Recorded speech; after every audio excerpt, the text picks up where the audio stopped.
I'm Indy Neidell. And I'm Burns. And this is the Baseball History Time Machine. Because you always get someone out. What is that from? That is from the Outsurance ad back home. Because in South Africa? Yeah, in South Africa. Because they... Outsurance instead of insurance. Haha, very funny.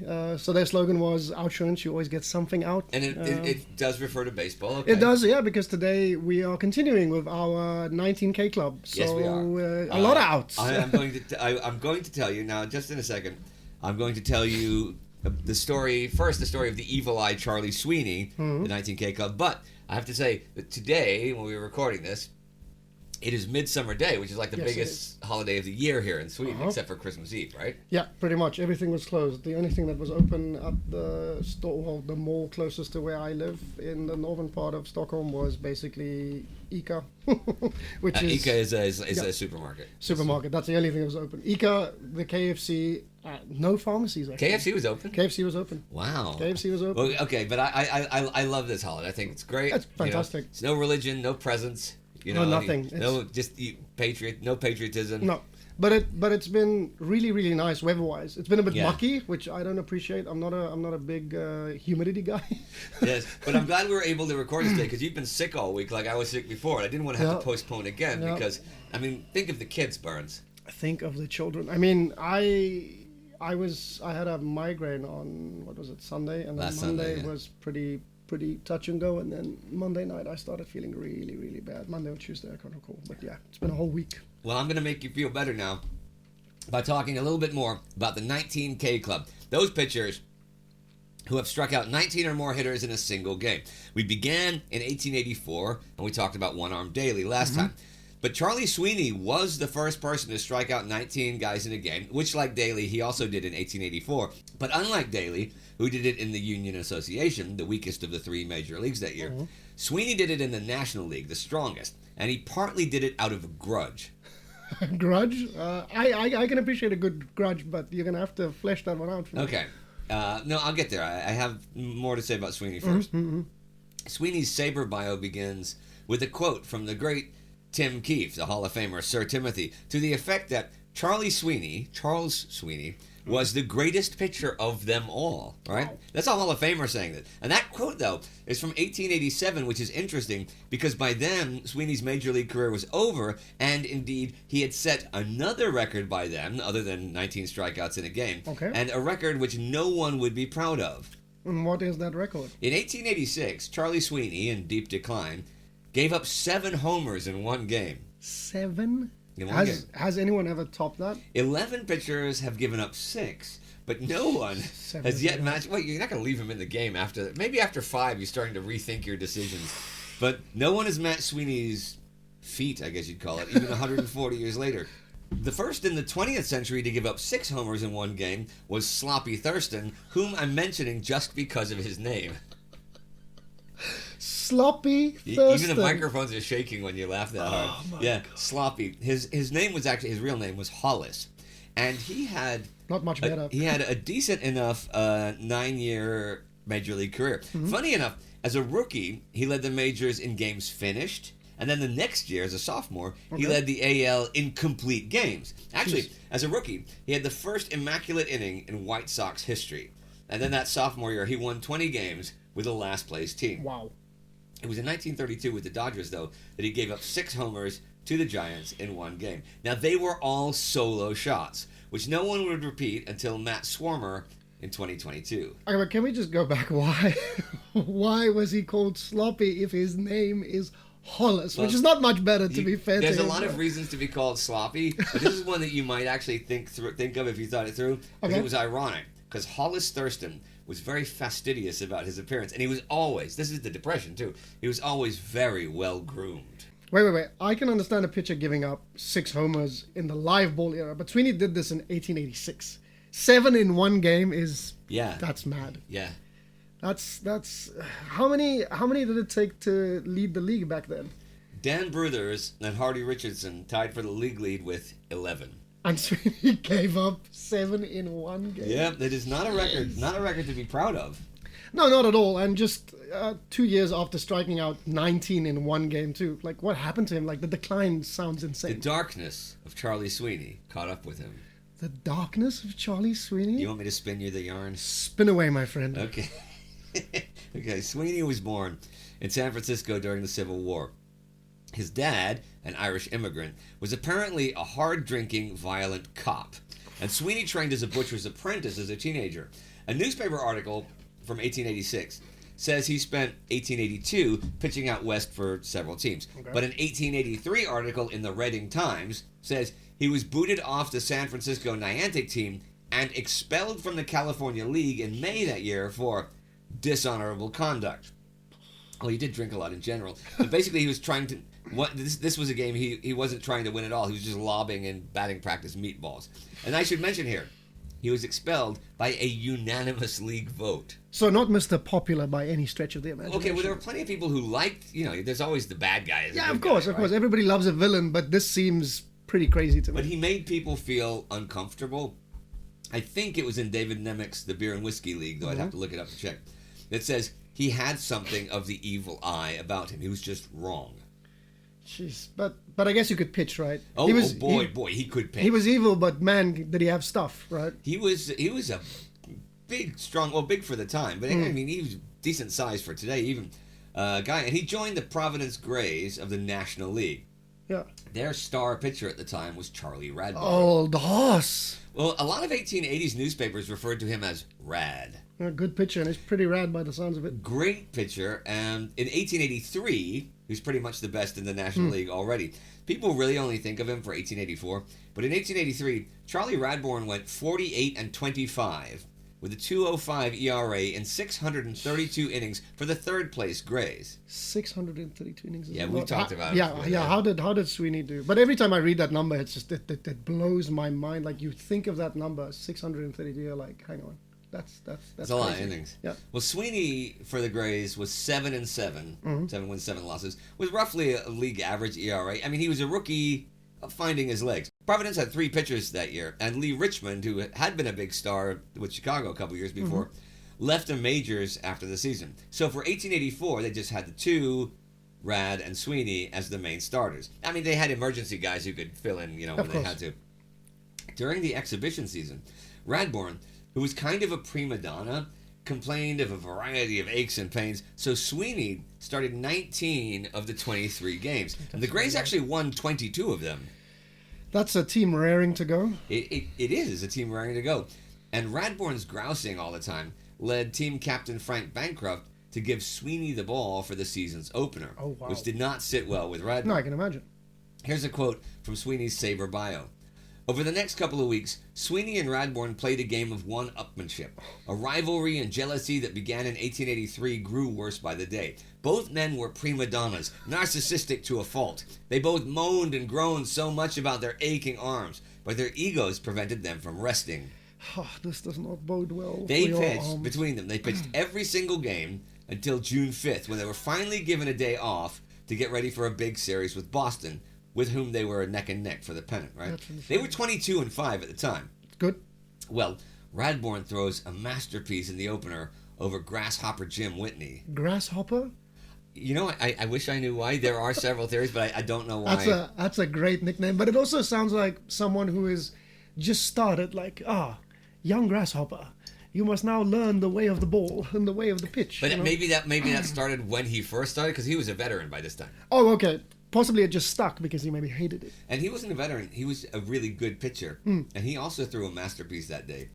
The game was a 16-inning 1-1 tie, keeping Providence one game behind Boston, who were the 1883 champs, one game behind them in the pennant race. The Providence Journal called it a phenomenal game, the like of which will probably never be seen again. Oh, Sweeney must have loved that. Well, Charlie Sweeney could not let that stand. No. So he goes out on June 7th to top it. I love this kind of drama. Well, 1880s baseball really had it all, This episode is brought to you by Progressive Insurance.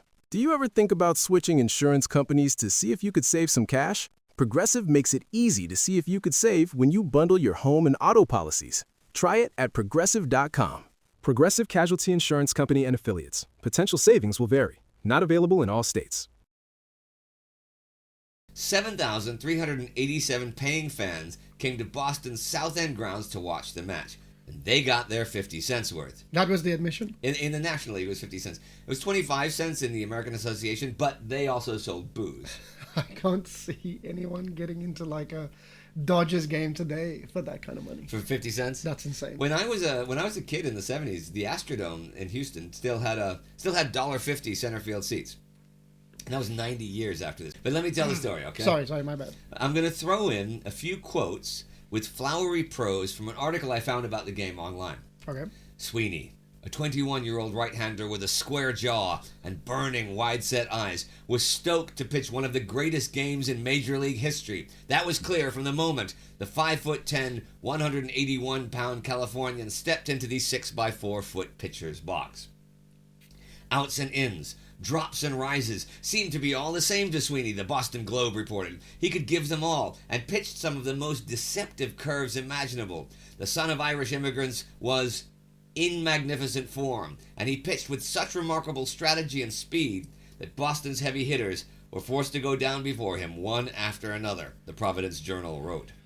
I love games like this. That's so poetic. Yeah, they don't write like that. No, they don't do it anymore. It's so it really like encapsulates the entire thing. It sounds like a battle, like an actual real like grits and guts kind of like, game. Well, it gets better. I have a couple more quotes later that I think you'll like. Well, Sweeney struck out 5 of the first 6 batters he faced. Oh, and side note, last week my Astros had a game in which their 5 total pitchers joined the 18 strikeout club to get 18, not 19. They struck out 18 guys as a team, but lost 9-3. People forget that between these strikeouts, you can get a lot of hits against you, and you can get a lot of runs scored. Well, Bob Feller had the first 9-inning 18 strikeout game of the 20th century, and he lost that one. But anyhow, this is the 19 strikeout club. Right. 8 of Sweeney's first 9 outs were strikeouts, and he had 14 strikeouts through 6 innings. Mm-hmm. The 5th inning was interesting for Providence. They scored a run when center fielder Jack Manning bobbled a fly ball, but just a few minutes later, Manning kicked off a triple play against them, and those were even rarer then than they are now. Yeah. And here's another quote. Immediately, there was the wildest excitement and confusion, the Globe reported.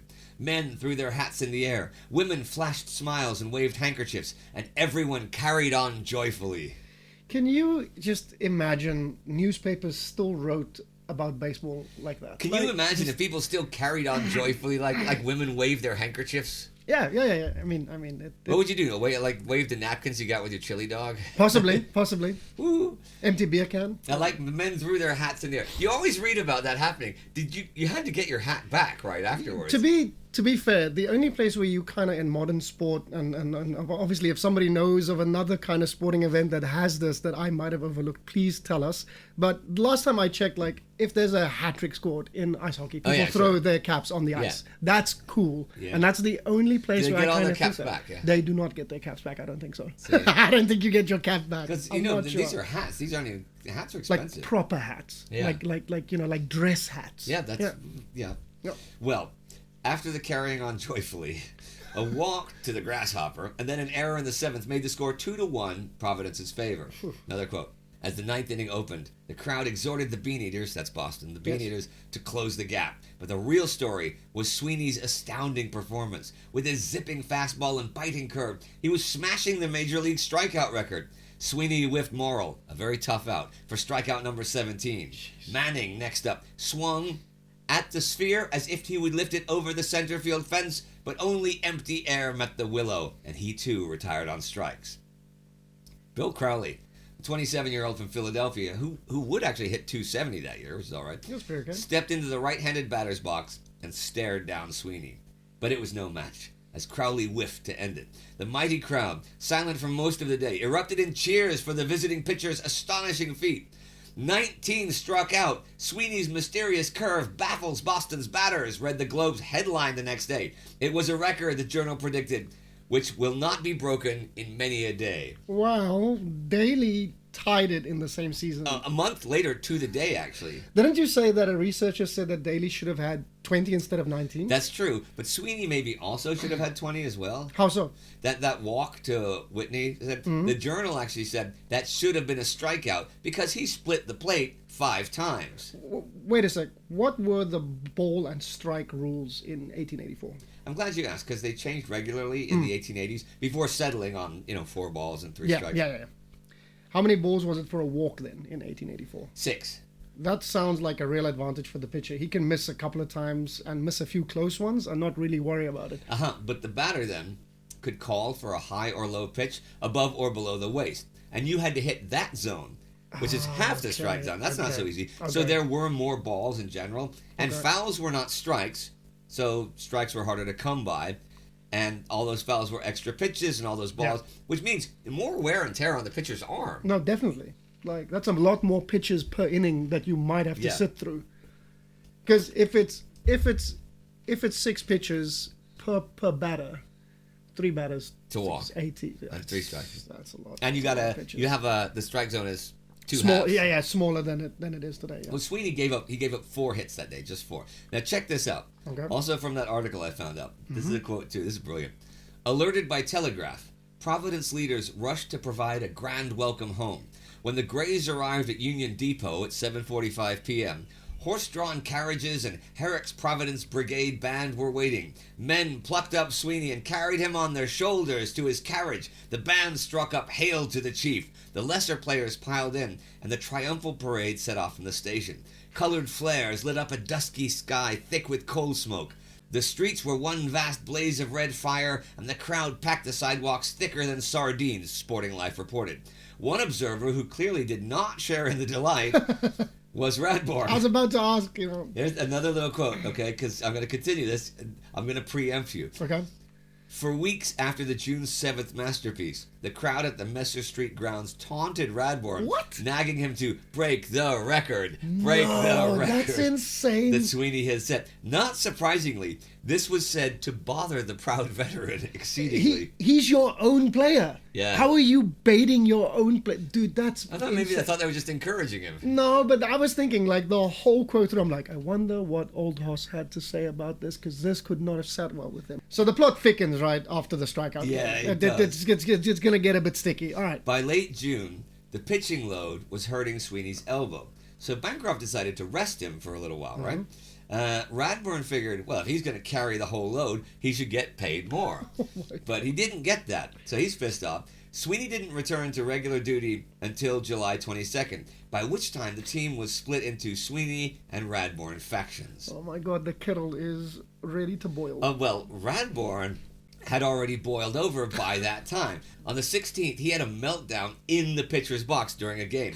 All of his frustrations came to a head, and at one point, he just started lobbing the ball in, right? And he was yanked and suspended.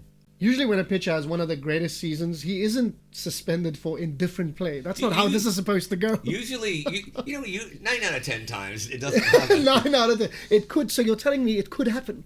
Well, it did happen. Yeah, okay, there's a chance. So, Sweeney starts the game the 22nd. Yeah.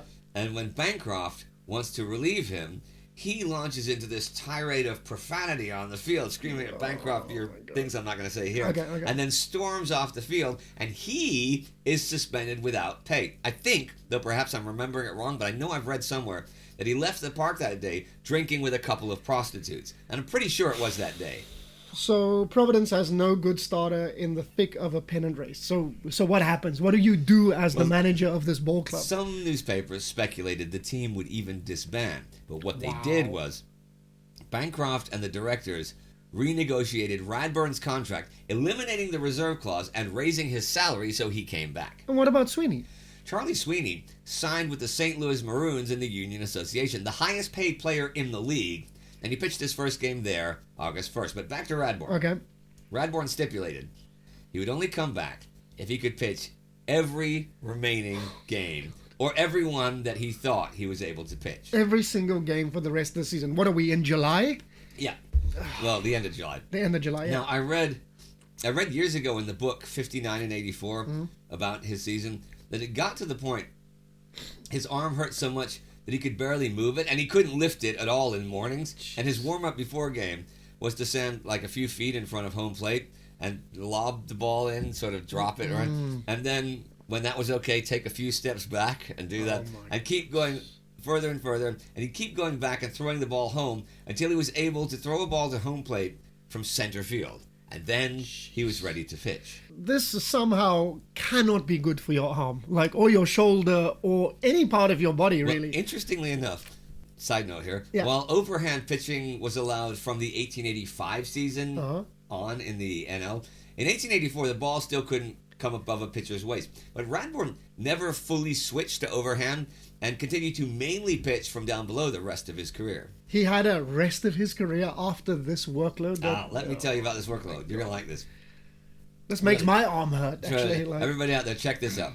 From July 23rd, the day after Sweeney's meltdown, to September 18th, the Grays played 37 games. Okay. Radbourn pitched 33 of them.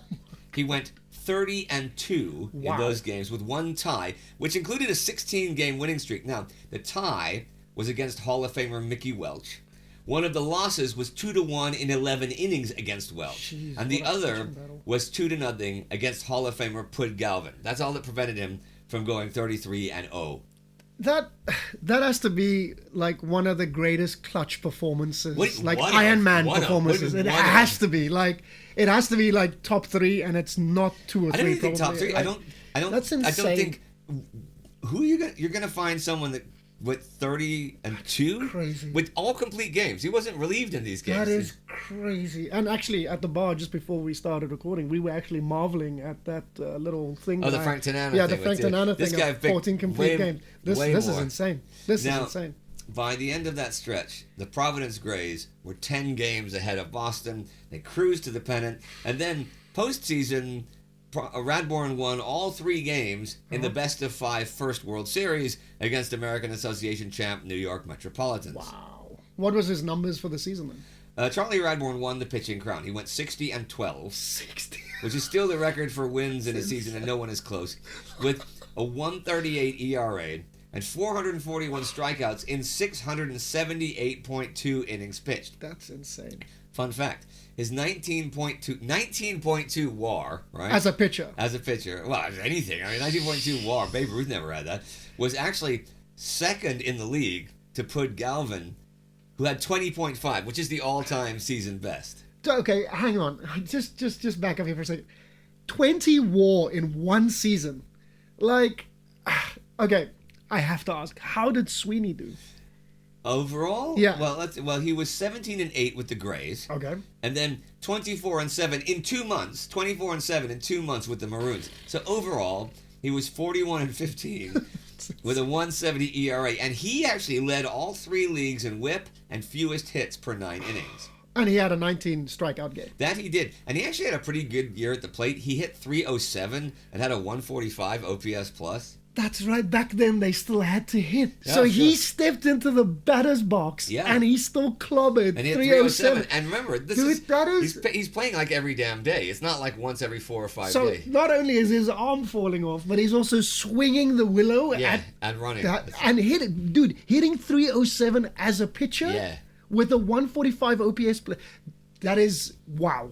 Yeah. Is there anybody who actually comes close to that in terms of back in the day before the designated hitter thing? Parisian Bob was that good. Yeah, fair enough. But Parisian Bob was considered a good two-way player, and Babe Ruth. And Cy Seymour, we talked about Cy Seymour. But this guy is out and out a pitcher. Yeah. Babe Ruth, sure, Babe Ruth, definitely a pitcher, definitely a hitter. Him and Parisian Bob are like unicorns in terms of once in a lifetime kind of player, and the same with Ohtani, I guess. But to do this as a guy who went 41-15 with an ERA of 1.7, and then to still hit 307 with a 145 OPS, that is insane to me. It's 1884 was both at the plate and in the pitcher's box, because they didn't have a mound yet, far and away Sweeney's best year. Well, with those numbers, it makes sense. But then obviously I have to ask, what did Charlie Sweeney do after 1884? Insurance isn't one size fits all. That's why customers have enjoyed Progressive's Name Your Price tool for years now.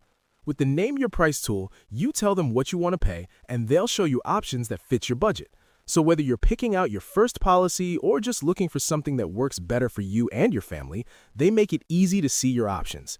Visit Progressive.com. Find a rate that works for you with the Name Your Price tool.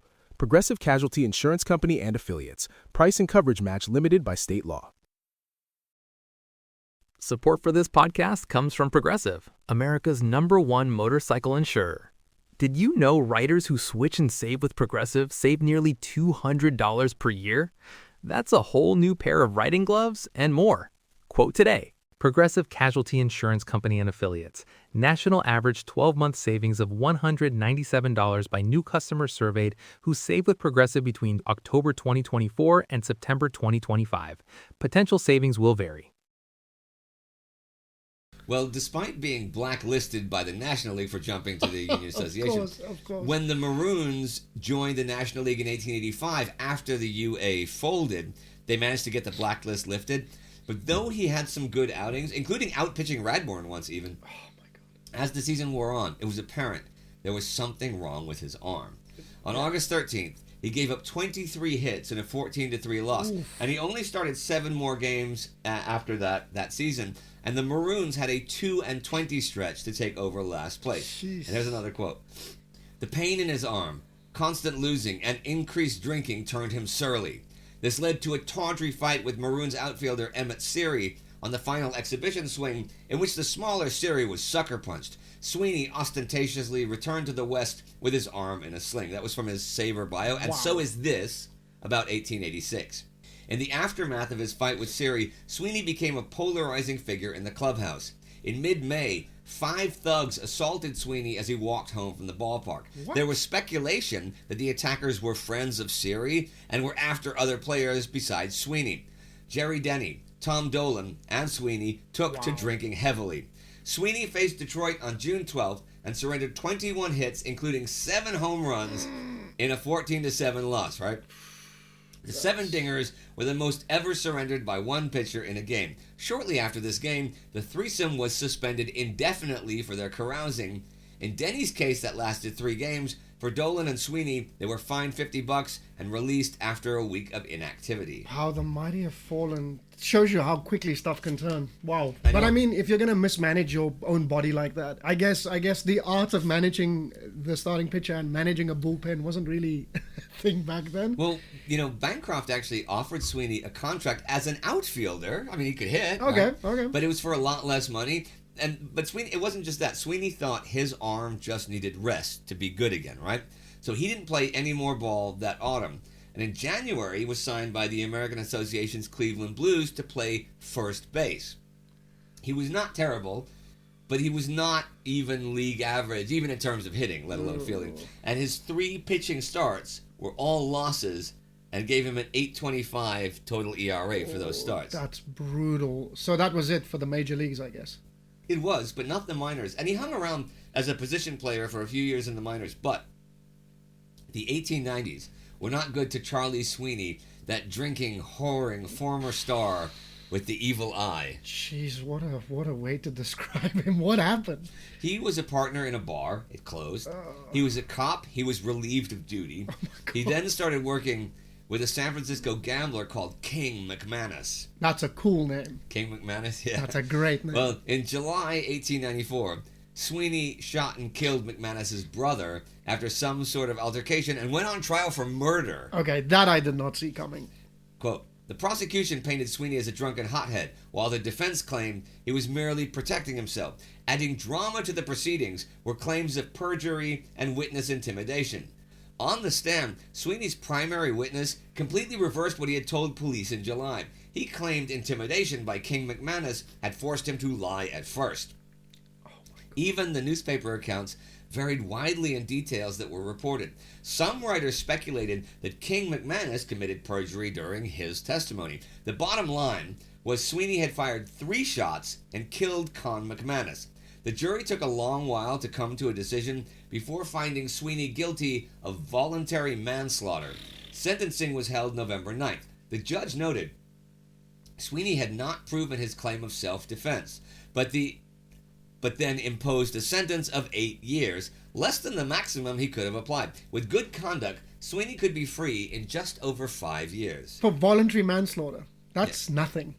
Well, there were issues with the trial. Okay. And the judge obviously knew it. King McManus, though, died in late 1896, and after that, the governor commuted Sweeney's sentence because of all the weird shit surrounding his trial. He was released in early 1898, and got work as an umpire in the California League. Okay, hard for me to see him being a good umpire. Can you imagine looking back and trying to say something to the home plate umpire and it's Evil Eye Sweeney? Like, well, here's another quote for you. In August, he got into an argument at a game in Fresno. One report says he assaulted the Fresno manager. Of course he did. Another claims he hit a fan. Whatever the case, he boarded a train for home with deputies in pursuit.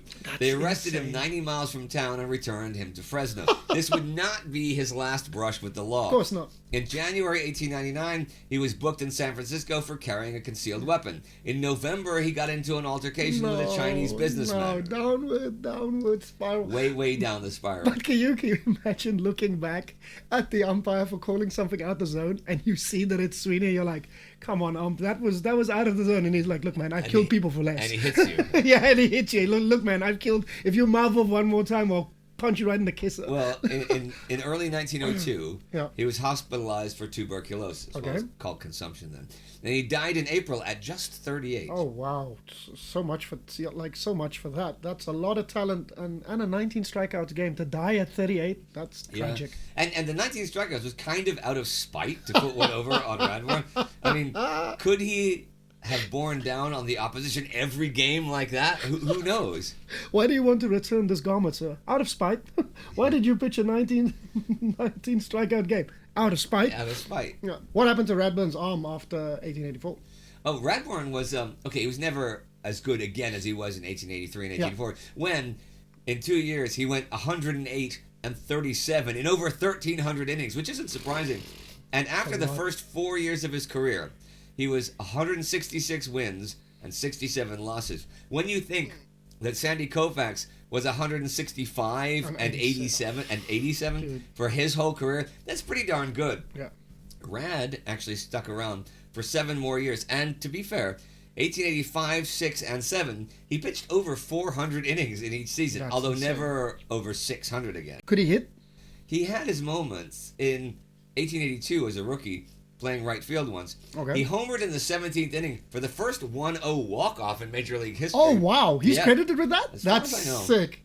That's so cool. But by 1887, he wasn't striking out many batters anymore. And his drop curve was sort of a thing of the past. And his arm wouldn't let him to eat up, 400 innings a season of course anymore. not. He thought about retiring, but he joined Boston to back up John Clarkson. And while 1888 was his worst year, he was 20-11 for the pennant-winning team in 1889, and he had a last hurrah in 1890. So 20-11 is still pretty good. Yeah, but he was better in 1890. Yeah, of course. Okay, but what did he do? He pitched 343 innings.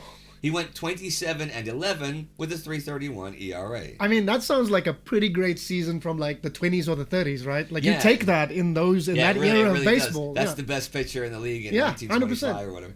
And no one's going to knock that. And he had 8.0 WAR that year. That was actually the third best of his career. Wow. That was really the season when he started getting called Old Hoss in the papers. That's awesome. He ended that season with 299 career wins in 10 years. And then he went 10-11 in 1891. So he pitched 7 more seasons after what he did to his arm in 1884. That is actually insane. And he probably did that out of spite. Like maybe, what did he do after retiring? He got bored. Oh, God. He had plenty of money. And after a couple of years, thought about a comeback. And King Kelly, whose major league career just ended, was running a team in the Pennsylvania State League. Okay. That featured a bunch of former stars from the 1880s. That sounds like a pretty good deal. That sounds like really fun. I'd but do that. Rad never got to do it. Oh. In April 1894, he was shot in the face while hunting. What? And the comeback ended before it had even begun. And it really messed up his appearance and his voice, and he lost sight in one eye. So that was kind of it for a comeback. Shot in the face. Yeah, and he What had a happened? bunch Like, of how other does that physical happen? issues. What was hunting? Somebody mistook him for a deer? I don't know. This man who stands on the pitch imposing and striking out people does not look like a deer. That's insane. He had a bunch of other physical wonder. ailments as well. And he drank a lot after the face thing, and who wouldn't? Yeah, I mean. And he didn't go out much since he didn't look so hot. And he died at just 42 in February 1897. Wait, so he was in his mid-30s when his career ended. That's not normal for that era. No, it's not. He was a rookie at the late age of 26. And the last 4 seasons of his career, he was in the top 10 oldest active players. Did he have some sort of like secret? He did, and he really, really took care of his arm, despite anything I've said that might imply the contrary. No, hang on. That doesn't make sense. You mean like pitching 30 straight complete games in a month? Yeah, he took like care that. of his arm? He did. He would work out with an iron ball. He had regular massages. He used heat and cold and stuff on the muscles. He really... Wow, he was ahead of the time. This is all year round. And when you look back at the 300-game winners from that era, the other ones, they all broke in at least 3 years younger than Charlie Radbourn was. Okay, so he was doing something really, really right, I guess. He was, but Charlie Radbourn's not in the 19K club, and I want to get back to the 19K club. Okay, who's next? Anyone else in the 19th century that we missed? No, and the next guy who struck out 19 batters in one game was not until 1962, and is actually the guy who struck out the most batters in one game ever, 21. 21 in what, 9 innings? No, it was in 16 innings, but before you or anyone says that diminishes it, well, how? It doesn't. Has anyone else ever before or done that since? No. I'm not Plenty of people had the stamina to stay in the game that long, right? Well, until the 60s and 70s, right? Yeah. And yet none of them has ever done that. And I think he absolutely should get his moment in the spotlight. Okay, but who is this masked man? This masked man is Tom Chaney, who had a career losing record of 19 and 29. But of those 19 wins, 8 of them were shutouts. So nearly half of his career wins were shutouts. Yeah. Was he when he was on kind of guy? He was very much that. But just when he put it all together, and really was one of the best pitchers in the American League. Well, I'll tell you about it next time. No. You'll tell us about it this time. I have to leave some gas in the tank, buddy. But don't worry, because it will be worth it. And today you got Sweeney, Rad, and Sloppy. Great law firm. I can't deal with Sloppy. That name is insane. Okay, I'm going to be singing Hang On Sloppy all weekend. Hang on, Sloppy. Hang on, Sloppy. Oh, wait, we can't sing it. We didn't pay for the rights. No, it's Hang On Sloppy. It's different. That's different, yeah. We don't if Sloppy Thurston had been playing in the 60s and 70s, they definitely would have been singing Hang On Sloppy when he Can you imagine that at the ballpark? Yeah. That's insane. 20,000 people singing, Hang On, Sloppy, Sloppy, hang on. All right, well, everyone out there, you can get hold of us on Facebook or Instagram or at baseballhistorytimemachine.com. Right? And do that. It's nice to hear from people about baseball stuff. It is. We're happy to talk to you guys. And join us at patreon.com. Even at the $4 a month level, it helps cover the time and cost of hosting and editing and doing the work writing these and feeding the cats. Can't forget that. You can't forget feeding the cats. Burns, you got anything else today? No. Then take us home. All right, everybody. That's all for today from me, Burns. And me, Indy Neidell. And the Baseball History Time Machine. Yeah. Ba-dum-bum.